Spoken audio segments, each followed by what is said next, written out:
Can you use an electric mixer? If so, you can learn to operate a drill. That was a government advertisement on the onset of World War II. With so many men called to serve, 19 million women made up the workforce here at home, some of them answering the call to make everything from bombs to bombers. Tonight, a Quad City woman proud of making history is a Rosie the Riveter. Just off Highway 218, on a road the tires roll on only now and then, you'll find a town of about 90 people, never more than 100. When they do come to Swedesburg, Iowa, named for the Swedes that settled here, they come in large groups. We're getting at least 4,500 now or more. And they come for this, a unique collection of Swedish culture. By the 1980s, the history here was fading, and the locals were longing to keep it alive. He said what he missed most was not having Midsummerfest with dancing and music. Louise and her family would change that. They brought back the music and so much more. Here's a letter written in 1862 from this area, sent to Sweden, sent back here and translated. She began collecting and cataloging everything she could get her hands on. We have the book that says who read what book between 1880 and 1885. Every piece with its own story. Just to know that all these things were used one time by ancestors from here. This is our huckster wagon. But her life has been filled with much more than just collecting history. When the war came on, as a young girl, she decided to make some. I saw this ad in the paper about drafting. For the young woman who had never been far from home, it was a bold move. I guess I've been like that all the time. If there's something to do, and I think I would like it, I go ahead and do it. After 4 weeks in drafting school in Des Moines, drawing airplanes, I was Rosie the Riveter. The call came to build them. We riveted the ailerons together for the B-29. With so many men off to war, women stepped up to the plate. We were 5 girls in a home that turned their front porch into bedrooms. Fighting for America, one B-29 at a time.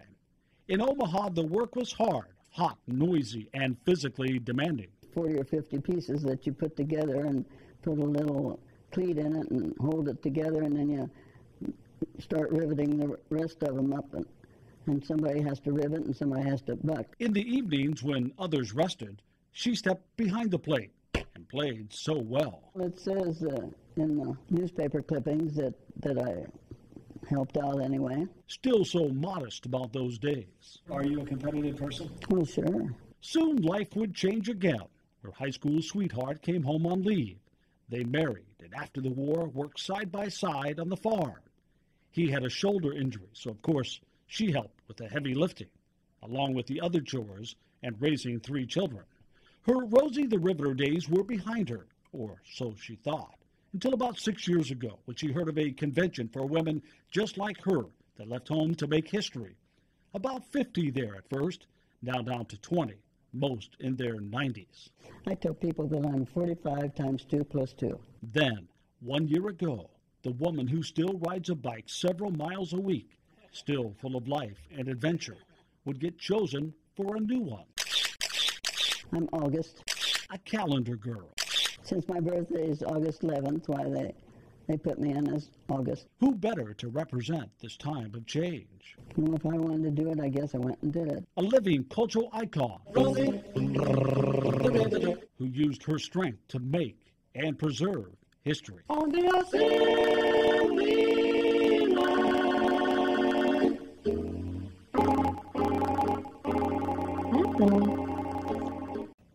As we celebrate Veterans Day, we take a closer look at area women honored for their service. Nearly 11,000 women were stationed in Vietnam during the war, nearly all of them volunteers. 90% were military nurses. Among them, a Quad City woman who was determined to make a difference as a woman of war. My name is Donna Johnson, and I was a nurse at the 12th Evac Hospital located in Cu Chi, Vietnam. As a young girl, Donna dreamed of helping others, but she could not have imagined then the nightmares of Vietnam. It was quite an experience. I was only 23 years old, so we had only been out of nurses training about a year. And I worked the emergency room there, so we got the casualties directly off of the helicopters to take care of, give them emergency care and send them on into the surgery or intensive care or wherever they needed to go. The team worked night and day trying to save as many lives as they could as the war raged all around them. One time we had been in bed and the mortar started coming in, and so we just had on like a house coat and had our hair in rollers and things like that, and we didn't have time to even put our fatigues back on, so we just ran over to the hospital and took care of the patients just the way we were. So we did what we could, what we had to do. The young nurse found herself forced to make life and death decisions, all in a matter of seconds. Sometimes we would get 50, 60 patients in at the same time, soldiers in at the same time, and you had to triage them, which is not an easy task. Choose who gets treated first, Right. knowing that some may not survive Right. the wait. Right, it was either who you could take care of right now and if they had a good chance, and who you just felt like there was no way that you could save them anyway, so you took the ones that you felt that you could really save. Decisions that would stay with her for the rest of her life. When you're 23, you don't think a lot about death type thing. And when you're there in the middle of it, you realize how valuable human life is, and that each of these young men had a mother and a dad.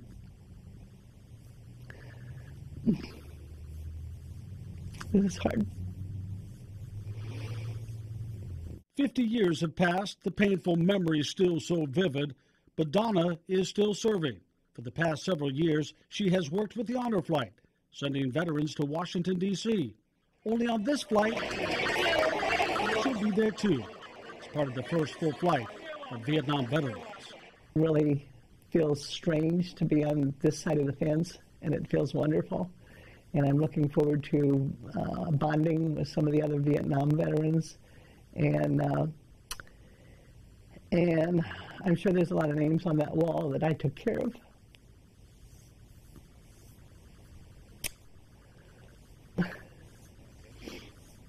I don't know what else to say. After the emotions of the visit to the wall, she returns to the Women's Memorial in Arlington. It's great. It's great. It's to have a whole museum just for women is really wonderful. A place where so many stories, including her own, are recorded and shared. You represent so many women that have given so much that are often not recognized. That's right, and I wish that more of them could have been here today.